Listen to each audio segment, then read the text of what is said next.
we can file. Let's talk flood. Apart from earlier predictions on floods and flooding in parts of the country, the Nigerian Hydrological Services Agency reported that no fewer than 74 council areas in 30 states would experience severe flooding between June and September this year. The agency also affirmed that water from 6 out of 9 countries that make up the Niger Basin will be emptied into the country and would result to flooding in more than 13 states of the Federation. Now, the increase in water inflow apparently caused by a peak in the water levels of rivers Niger and Benue, hitting 10.5 meters, well above the alert level of 9 meters. Within the past 2 months, many states and communities have been inundated by floods, impacting adversely on states like Yobe, Borno, Adamawa, Niger, Kogi, Oyo, Lagos, Cross River, Delta, and many more states. In Borno, for instance, we hear that 2 IDP camps and a village in Ngala were affected by flood, with several houses submerged. A research carried out by Red Cross indicates that since June 2019, flood hit 124 council areas within the 36 states and the FCT, affecting over 210,000 people with 171 casualties as reported in hospitals. A report also indicates that more than 130,000 people were displaced, with at least 13 deaths reported, 11 of them in Niger, 1 each in Cross River and the FCT. So tonight, we'll take a closer look at what may be regarded as the final lap of 2019 flooding in Nigeria and its consequences. My name is Kirian Umayo, and the show begins with the news.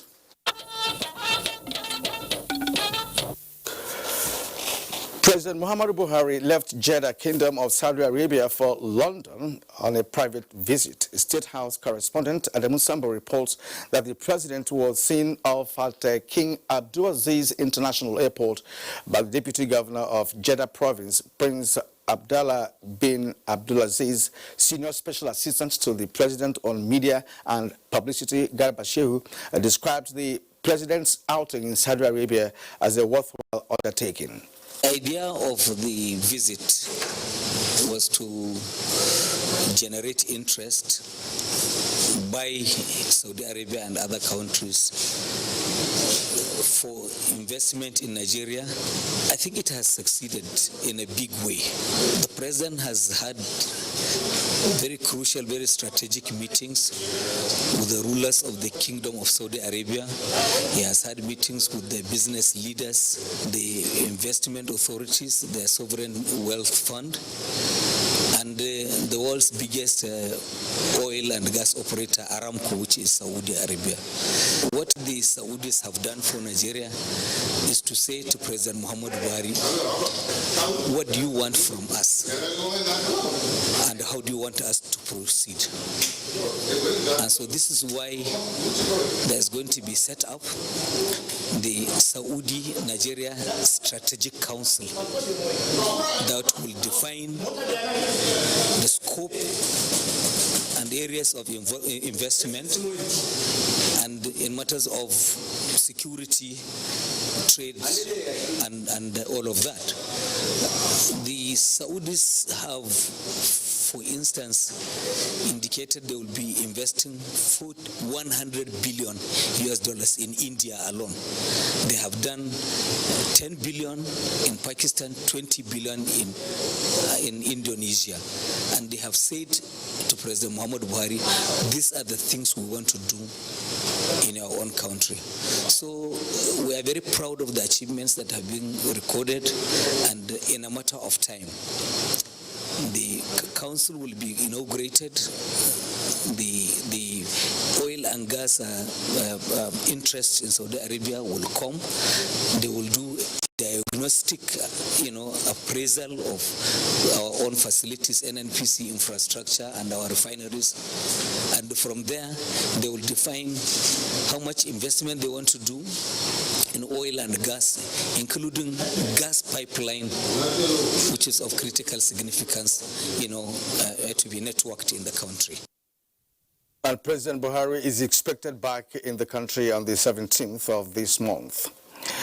Now let's take you to Lagos, where Vice President Yemi Osinbajo is leading the campaign to promote Nigeria's rich cultural heritage and history through visual arts. Vice President Osinbajo notes that visual arts have contributed immensely in rebranding the West Africa's premier international arts fair. Abolade Salami reports. Colorful drawings and artistic paintings telling the story of Nigeria's history, the people, and the diverse culture. Vice President Yemi Osinbajo, after a tour of the art exhibition, gave credence to the fact that work of art has been an instrument for Africans in rewriting their history. The history of Nigeria and all that.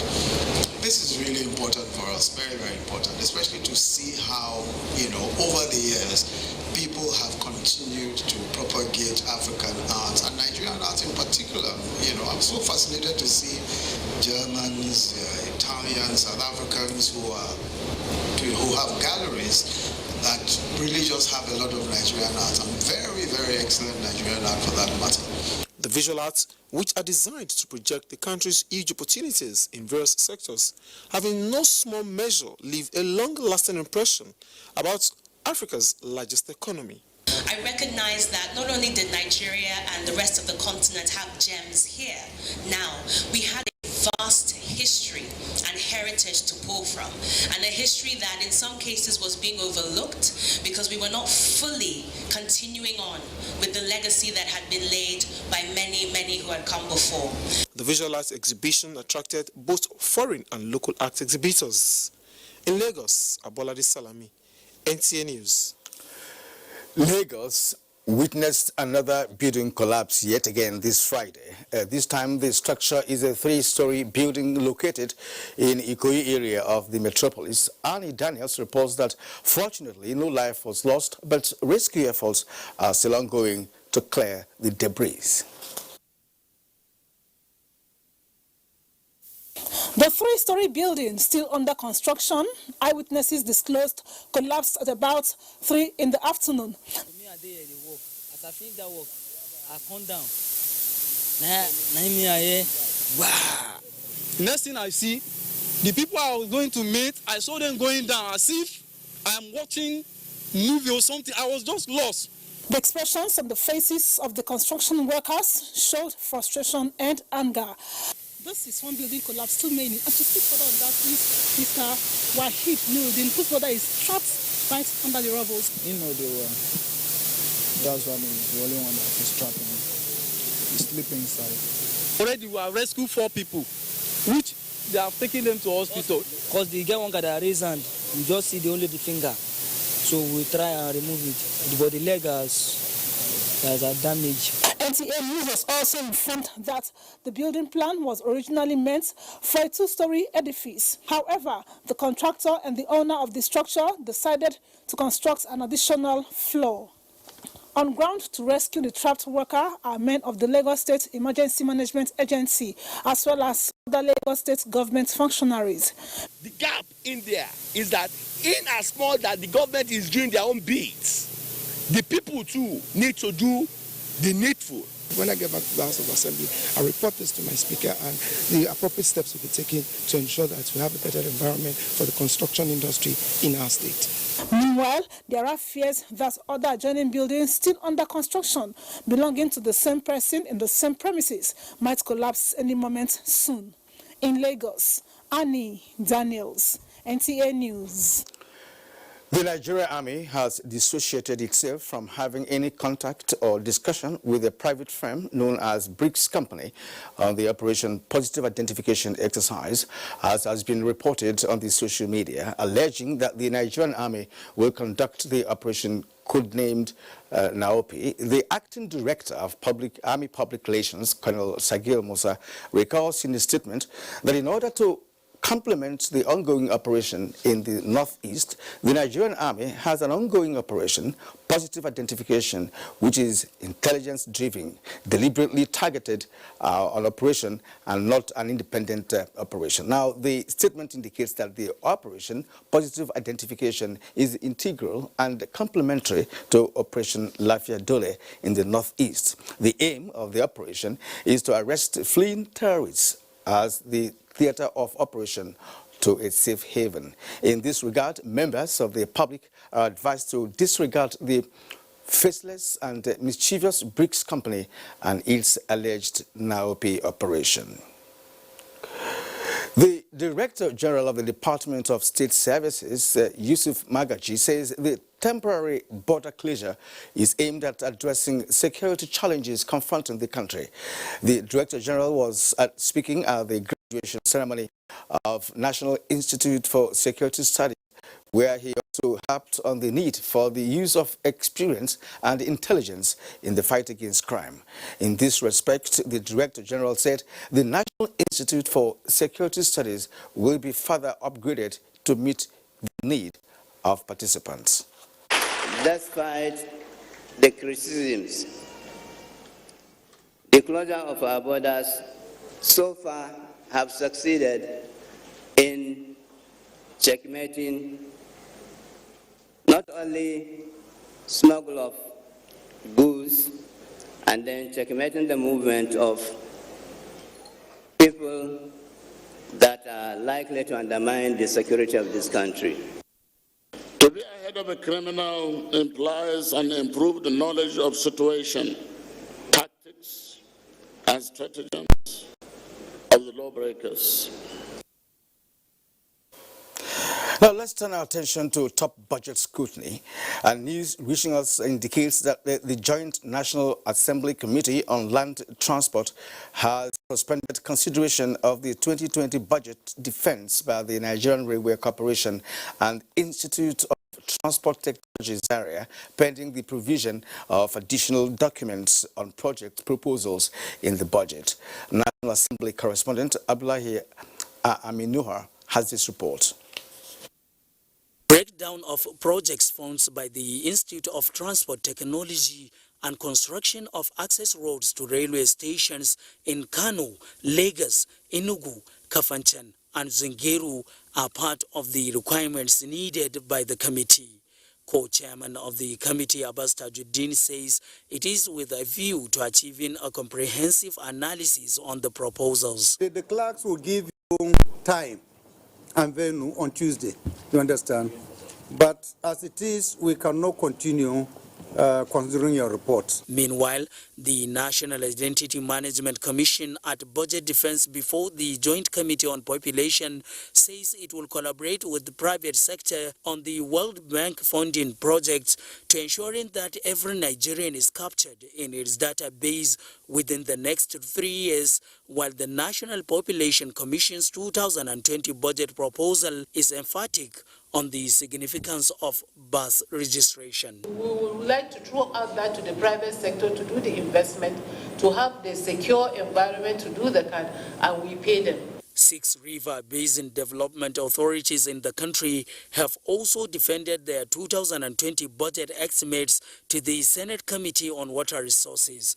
Committee Chairman Bello Mandia says they have identified areas in which the envelope budget system could affect the operations of the authorities, seeking additional information on some 2019 projects.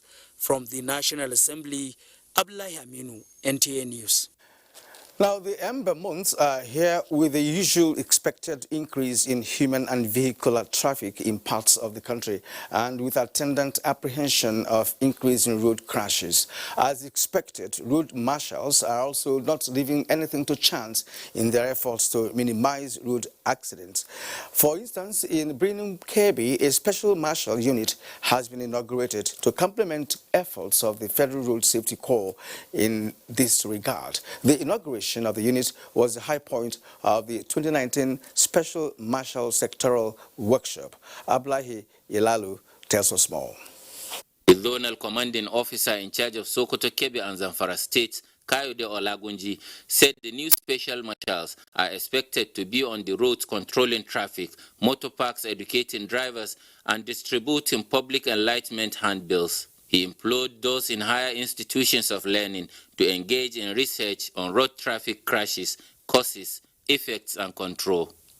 The zonal commander decried the attitude of some special marshals whose personal interests in the scheme are conflicting with the essence of volunteerism. Any special marshal involved in bribery, incivility to members of the public, and other misdemeanor would also be strictly dealt with in accordance with extant regulations. Reiterating NTA's commitment to educating, informing, and enlightening the public, especially motorists, the general manager urged road safety not to relent effort in their responsibility. Some students of a private school in Birnin Kebbi thereafter took the center stage to enlighten motorists on what to do when they come across some road signs. In Birnin Kebbi, Abdullah Umar Ilalu, NTA News. Well, the saying that when you empower a woman, you are building a nation is resonating with the Road Transport Employers Association of Nigeria as it stimulates the involvement of more women in the transportation industry. Lagos State Chairman of the association, Musa Mohammed, said the initiative is to support government's effort at lifting more Nigerian women out of poverty. Michael Olaleye has that report. Women represent the largest percentage of public transport users in the world, yet they are faced with various barriers when it comes to investing in the mobility business. Aside safety concern, fund and infrastructure are usually the inhibiting factors. The Road Transport Employers Association of Nigeria is making efforts to change this narrative with its new initiative of gender parity and mainstreaming that will enable the association acquire vehicles for female drivers. Chairman Lagos State Chapter of the Union, Musa Mohammed, is thinking in line with the International Labour Organization's projection that the global GDP could grow by an additional $5.8 trillion if the gender gap in labour is closed. We don't have money to go and say we'll go and buy new vehicles now. But if we can get grade 1, either the hover bus or Sharon or whatever, I know, except somebody who is greedy. Yes, there's no how you cannot make up with the demand. The female drivers commended the gesture, seeing it as a problem solver to pressing domestic challenges. Governments have started recruiting us as female government drivers. If you know driving is your hobby and you want to use it as a source of income, come out and join the driving sector. I'm grateful to God and I pray that God will bless him, give him more wisdom so that he can lead us through. The chapter said empowering Nigerians is a continuous exercise, urging state and zonal chairmen to be alive to their responsibility and promote national unity. In Lagos, Michael Olaleye, NTA News. You're watching Weekend File on the network service of the NTA, and tonight we are focusing on 2019 flooding, its devastating effects and mitigation plans for next year. Next, correspondence report. Transmission Company of Nigeria, TCN, and Mainstream Energy Solutions are co-hosting the 14th General Assembly of the West African Power Pool, WAP. The theme of the General Assembly is ECOWAS Regional Electricity, Today and Future Opportunities, which will hold on the 8th of November 2019. Venue, Transcorp Hilton Hotels, Abuja. Time, 9 a.m. His Excellency President Muhammadu Buhari will declare open the General Assembly on Friday the 8th of November. Guests are expected to be seated by 9 a.m. Also in attendance is the Minister of Power and major power stakeholders from all 15 West African countries. The countries include Senegal, Gambia, Togo, Ivory Coast, Ghana, Liberia, Benin, Niger, Mali, Guinea, Cape Verde, Guinea-Bissau, Sierra Leone, Burkina Faso, and Nigeria. This message is from the Transmission Company of Nigeria, TCN, and Mainstream Energy Solutions Limited. The Nigerian Medical Association presents its second National Health Summit with the theme Patient-Centered Care. This summit will host the 25th Commonwealth Medical Association Triennial Conference. Chief host, the Minister of the FCT, Malam Muhammad Musa Bello. Co-chief host, the Executive Governor of Nasarawa State, Engineer Abdullahi Sule. Hosts, Dr. Francis Adedayo Faduile, President, NMA. Professor Vajira Disanayanke, President, CMA. Dr. Osage Emmanuel Ehanire, Minister of Health. Speaker, Senator Ifeanyi Okowa, Executive Governor of Delta State. Special guest of honor, His Excellency Muhammadu Buhari, GCFR, President, Federal Republic of Nigeria. Chairman, General Yakubu Gowon, GCFR, retired. There will be the inauguration of Dr. Osahon Enabulele, a Nigerian, to be the President of the Commonwealth Medical Association. Date, 4th to 8th November 2019. Time, 9 a.m. daily. Venue, International Conference Center, Abuja. For registration, please log on to www.nmanationalhealthsummit.com. Signed, Dr. Ekpe Phillips Uche, Chairman, LOC, and Dr. Ofem Eng, Chairman, CPC. The Honorable Minister of Works and Housing, His Excellency Babatunde Raju Fashola, SAN, cordially invites State Commissioners, Permanent Secretaries of Lands, Housing and Urban Development, and other stakeholders in the built industry to the 8th meeting of the National Council on Lands, Housing and Urban Development. Theme: Housing Development and Consumer Credit as Strategies for National Prosperity. Special guest of honor, the Honorable Minister of the Federal Capital Territory, Muhammad Musa Bello. Date, Monday 4th to Friday, 8th November 2019. Time, 9 a.m. daily. Venue, Chida Hotel, Plot 224, Solomon La Way, Utako District, Abuja. Mohammed Bukar, Permanent Secretary, Announcer.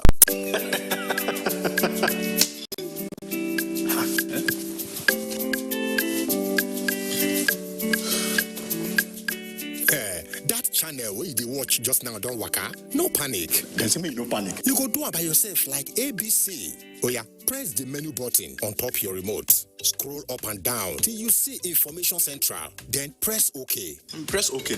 Check the signal strength and quality. If the signal strength and quality pass 70, make you press the exit button, go back. Go advanced options, then choose installation, then go to reset and press OK. Yeah, press OK. Wow, now you self fit catch all those channels will be one miss road by yourself. Yes, make your groove for no loss. You see as I do, Abi? And I see as I do, Go TV, live it, love it.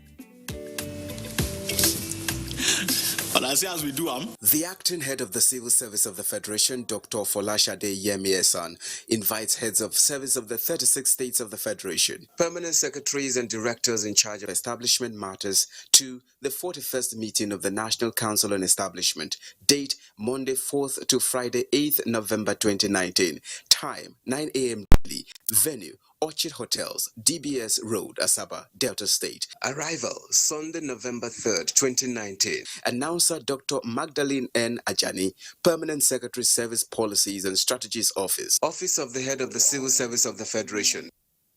Nigeria Diaspora Investment Summit 2019 holds on the 6th to the 8th of November 2019. The summit will take place at the Banquet Hall, Presidential Villa, Abuja, Nigeria.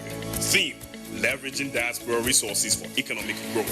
Sectors: agribusiness, education, trading, healthcare, entertainment, sports, hospitality and tourism, infrastructure and real estate, manufacturing, extractive industries, telecommunications, technology and innovation, waste management and environmental remediation, transportation. For registration, visit www.ndis.gov.ng. For participation and sponsorship, please call 090-177-77008, 0817-2244-660. Convened by the Nigerians in Diaspora Commission. Welcome back. As a confluence town, Lokoja occupies a strategic position which makes it vulnerable to the whims and caprices of nature, specifically flooding. Although there are efforts to mitigate effects, but Solomon Ayedehe reports that human factors are eroding the impact. Just as as it happened in 2012. In 2018, the source of livelihood and investment of many were destroyed as a result of flash flood caused by heavy rains, blocked water channels, and overflowing rivers Niger and Benue. Presently, local residents and those living in the hinterlands, especially Ibaji and Kogi local government areas of the state, now you come meet me and my children. The place now go sleep, I know get now here they sleep. Food man no day, money no day. The water levels from the confluence rivers of Niger and Benue are still rising and may get worse, which will compound the current situation. Kogi State government, however, say the problem is fast becoming overbearing, even as they strive to mitigate the effect. In the last 48 hours, with the heavy rainfall and more water coming from upstream, and more people are inside. And so as a state we are overwhelmed. The occurrence of flood and its effect on the people call for proactive intervention. Concerted efforts from all relevant stakeholders is required in Lokoja. Solomon Ayudehi. One of the seasons residents of Lagos dread the most is the rainy season, and for obvious reasons. Flooding has actually become a challenge that seems to have defied all solutions in that area. And from the eye view of experts, Lagos, like Lokoja, enjoys a topography that requires strategic approach that will incorporate the reality of loss of wetlands and natural flood-absorbing areas. Jennifer Igwe tells us more.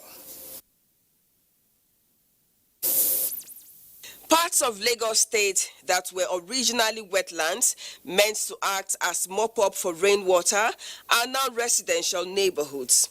This cuts across low and high income areas of the state. In spite of this, however, strategic flood management plans were not included in constructions carried out in such places. Lagos, with its low-lying topography, is prone to flooding, but the loss of natural flood-absorbing areas, coupled with poor drainage channels, structures erected in inappropriate places, and indiscriminate disposal of waste that clog gutters and canals aggravates the situation. The road must be well connected. Your wastewater, your stormwater must be well connected so that they will discharge appropriately without impacting negatively on adjoining development. That is when you will have said, I'm living comfortably and I'm living sustainably. For those along the vast Lagos coastline, it is a case of residents with a crucial but scary neighbor. Those who earn a living from fishing rely on the marine, while others enjoy the aquatic view and benefit from the protein creatures in it provide.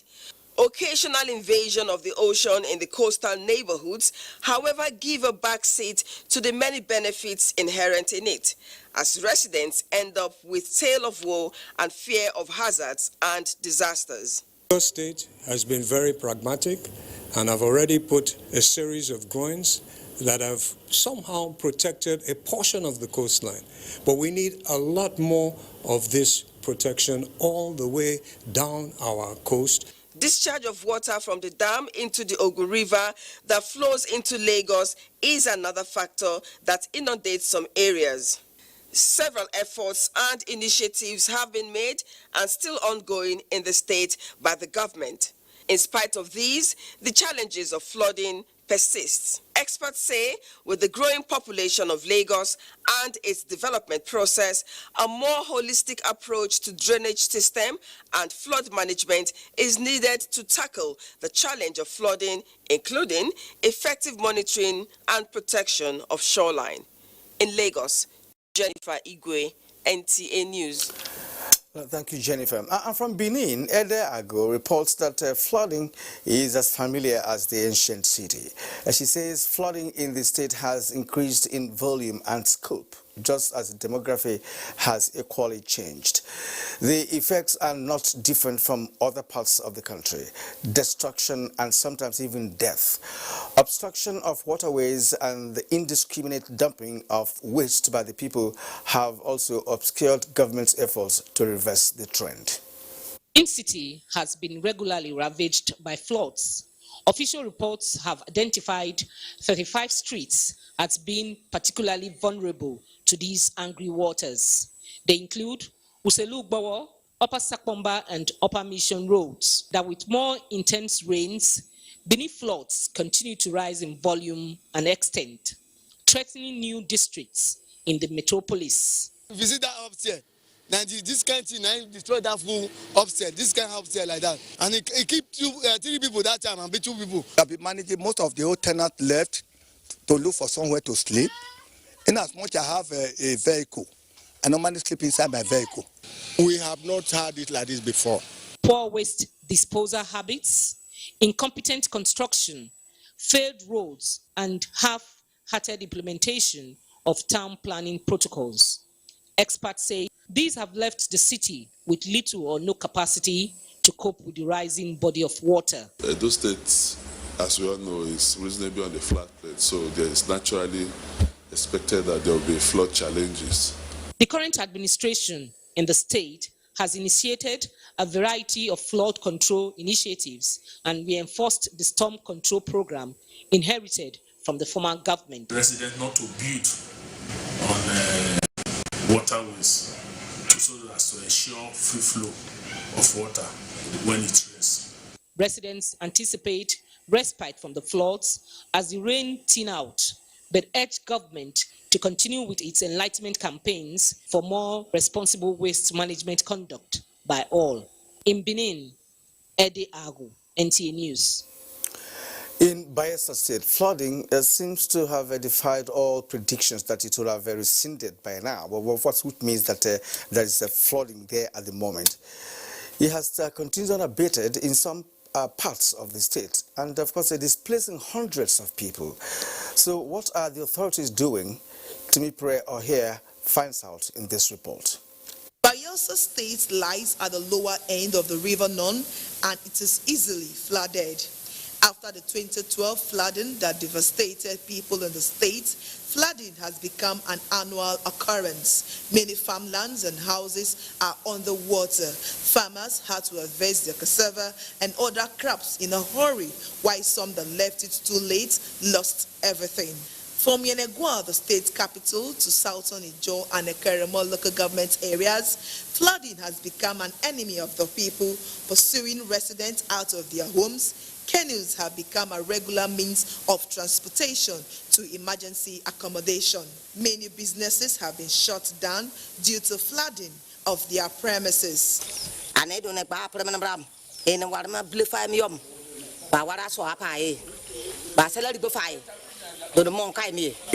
Most of us are sleeping on top of water. Like this morning, as you can see me. So please, we're asking the governments to help us. Also not spared by the devastating flood is the Niger Delta University, Amasoma. Students and commuters wade in the flood water to access their classes. Amasoma, home to the Niger Delta University, is the worst hit, and parts of the university are inaccessible because of the onslaught of the flood. Flood is affecting us badly. Like you can see, this is ETF building. This is the major road to our classrooms, and you can see that we can barely pass through this way. There's no business. Everything is shut down. We are just here looking at the water, praying for the water to go down. Since this water come now, so we there on top, they suffer. No assistance, no food served to eat. We just there. They are calling on government to take proactive steps to ameliorate their plight. In Yenogwa, Timinopre Ohia, NTA News. The Benue State government has called on the federal government to dredge the River Benue in order to put an end to the perennial flooding in parts of the state. Governor Samuel Otom made the appeal when he visited some areas affected by flood in Makurdi, the Benue State capital, where property worth millions of naira were destroyed. Bem Hanya reports. Residents of Makurdi, the Benue State capital, and other parts of the state have continued to count their losses following the flood that has sacked them from their homes in the past few days.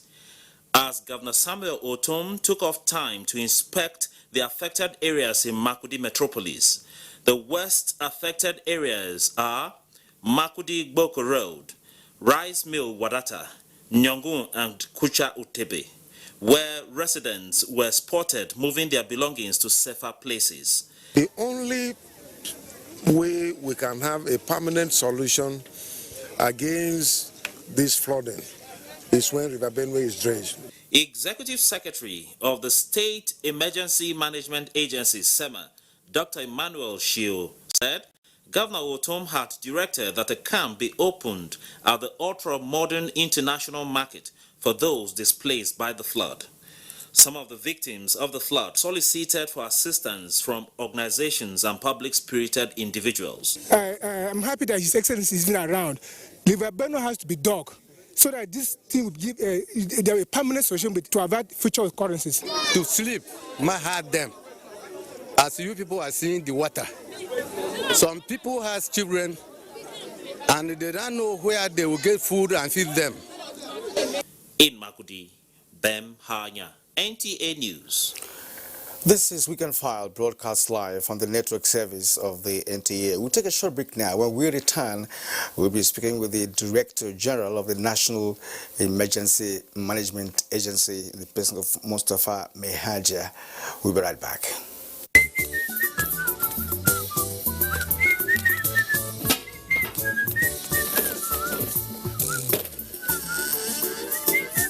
Papa Scholastic, now what are you doing?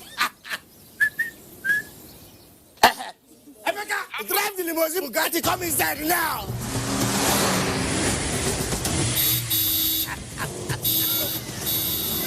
Waiting below 200 naira recharge card for me. 200 naira. Just recharge 200 naira for 1 day, and you say fit follow win for the hundreds and hundreds of heavy prizes like a can of pepper, industrial sewing machine, grinding machine, and generator. Glow, my own done better. My grinder will go win. Now here I go put up. Make that. Hey, make una no go recharge you na glow. I don't win generator. And here, now myself. Oh, the more you recharge, the more your chance, the better. Unlimited. Not so fast. I'm tired. I want to check out of this country for greener pastures. Just calm down for a moment. Please sit down. Do you have a job where you're going to? No, but someone is arranging, Listen, Alinko. Checking out of this country without proper planning means one thing. Unimaginable begin. You know, I've been in the diaspora, but legitimately doing great things at home and abroad. As I've been saying, without the proper footing abroad, the risk is not worth it. Listen, Alinko, it's better to be home than be trapped abroad, or even end up in prison.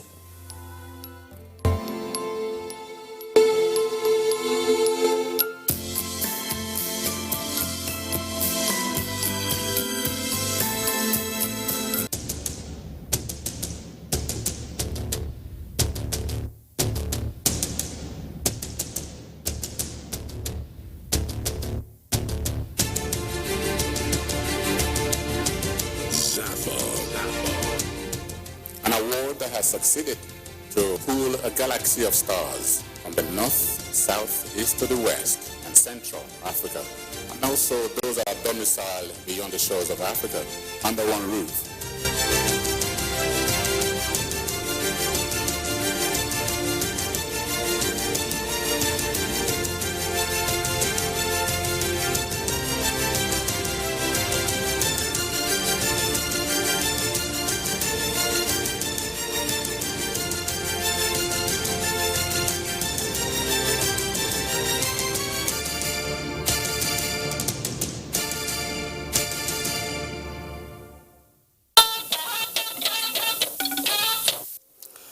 Well, I'm now being joined by the Director General of the National Emergency Management Agency, NEMA, Mustafa Mehaja. Good evening and welcome to Weekend File.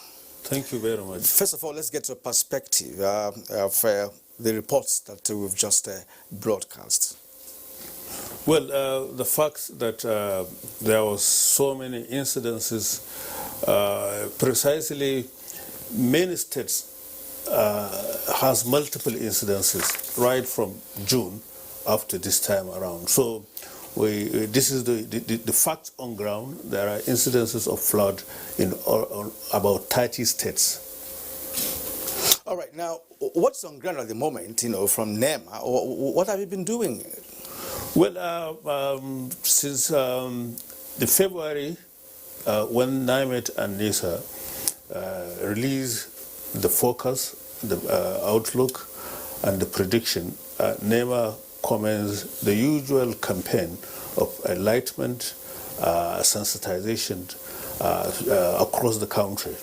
Of course, there are difficulties associated with such kind of campaigns because people often disagree with us or refuse to respond to move to higher ground. However, many have been moved or have moved, but where incidences happens, you must have situation that affects so many people. In this case, what happened this year was not more or less wasn't a river flooding. It was flash flood across the country. There was heavy rainfall, a sustained one.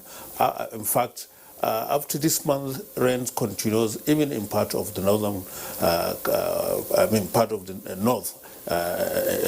Like Yobe, it happened even in my town last week, it rained. So these are some of the things. That is to say, climate change is a reality. I was in a United Nations General Assembly, the second level on the 14th to 17th of last month. The whole world see it and are serious about how to confront the issue of climate change, which partly is the cause of this problem.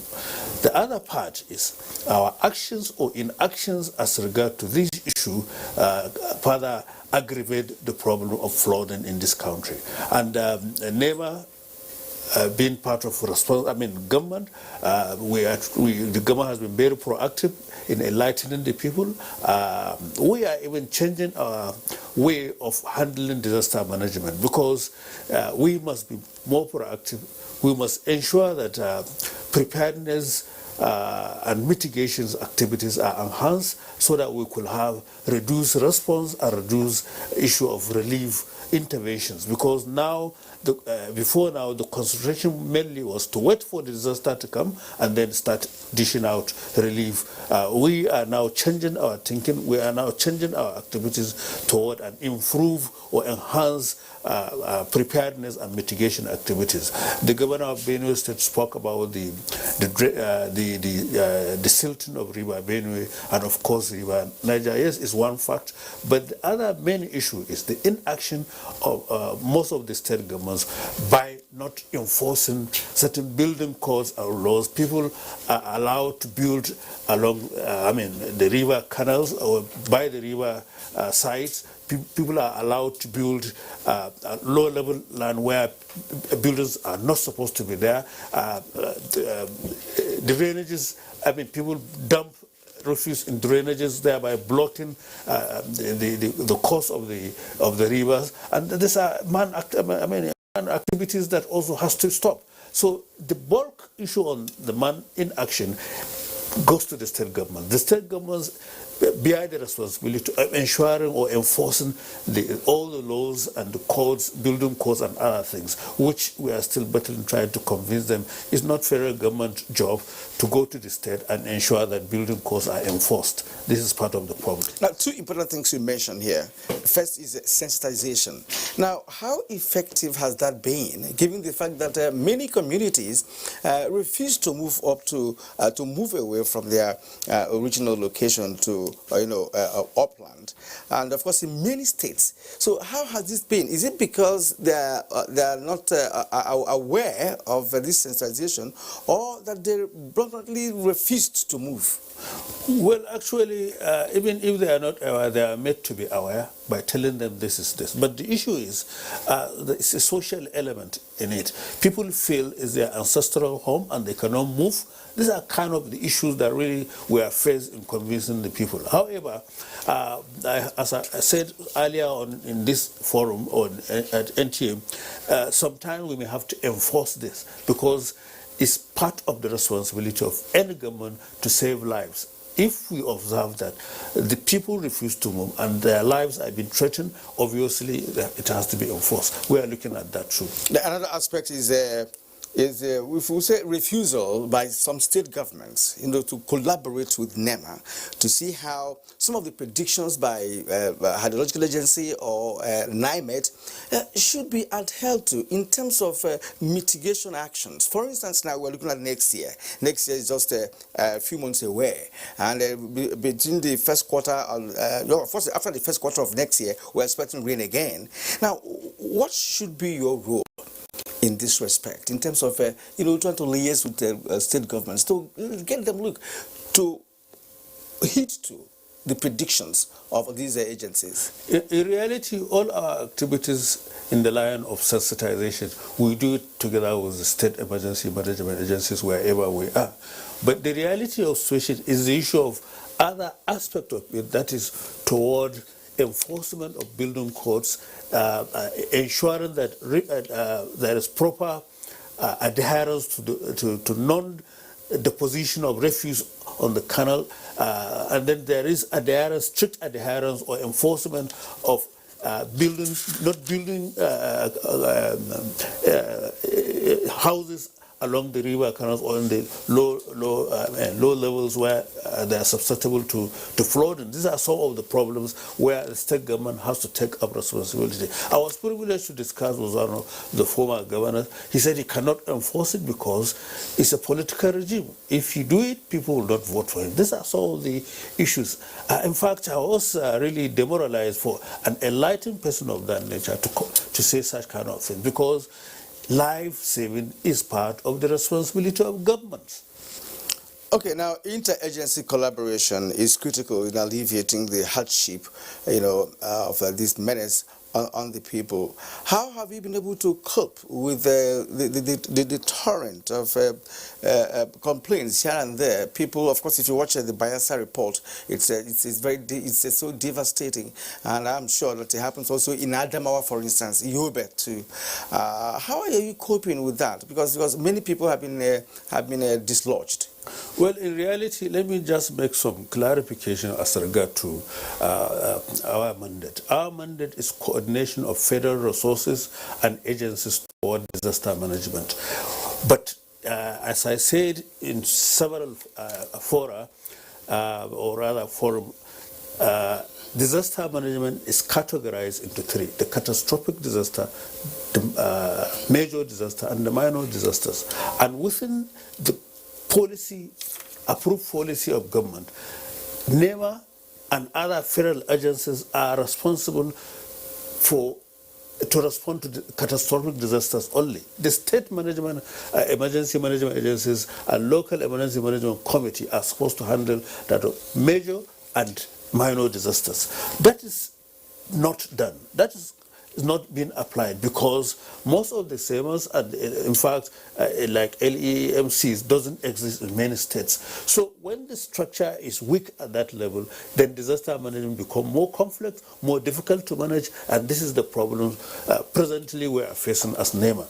So you sometimes find yourself responding to a minor disaster. It's just simple, there is no simple, but a minor fire incidents in a village that NEMA is being called upon.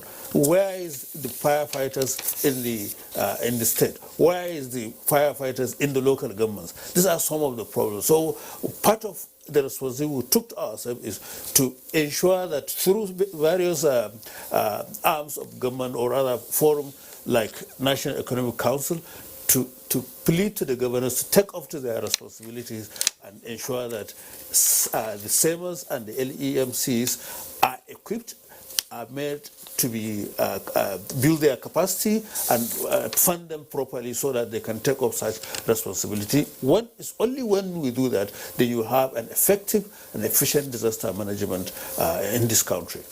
Well, sometimes some observers are saying that your response time is not commendable in terms of when your people will reach out to those who are having issues of flooding or any other kind of disaster. Is that true? Well, I think it's not true. I was privileged to know some time ago there was allegation that even the president's town there was no response. That is a case where under 48 hours there was a response. And in many cases there are, yes, there could be some issues, supposing logistic issues, you cannot move the items into the areas because they are completely flooded, and issues like that, sometimes we confront them. We are also, by the policy, established policies, we need to carry out thorough assessment in some incidences so that we know the content of the disaster before we move. Even as that, we do it within few days, and then we take relief materials to the people. There are incidences that we took materials under 24 hours.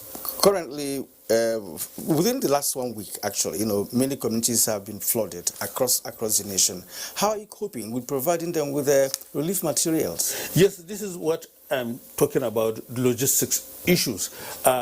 When you have multiple disasters at the same time, we have offices across the country, particularly, specifically, we have 16 offices across the country. We have zonal offices, we have operational offices, and they cover only 2 or 3 states. So we are always there.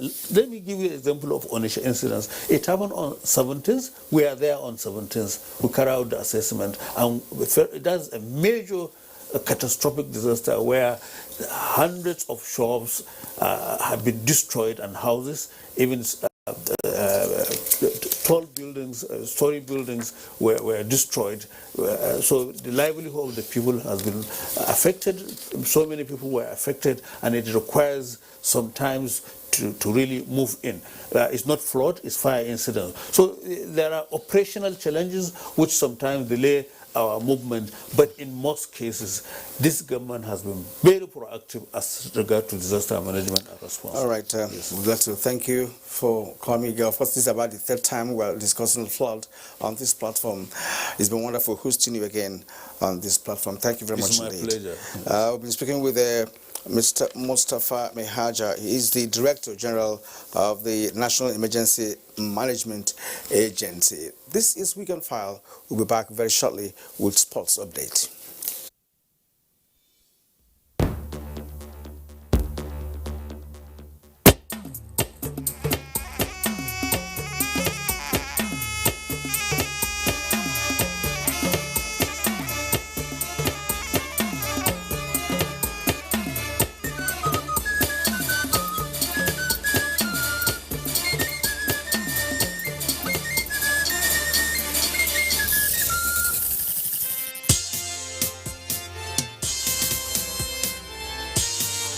You are about to witness the commencement of the most stimulating and compelling contest on television. This contest is only for the strong, the intelligent, and the talented. Get ready for the Unity Challenge reality TV show. Coming soon.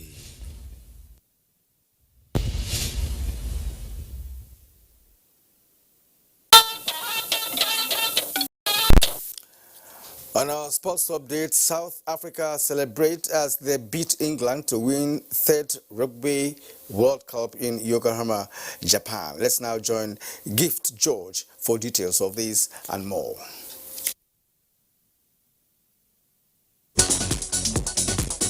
South Africa has won the Rugby World Cup, defeating England 32-12. The Springboks finished off the English side with 2 superbly taken late tries to win the World Cup for the 3rd time.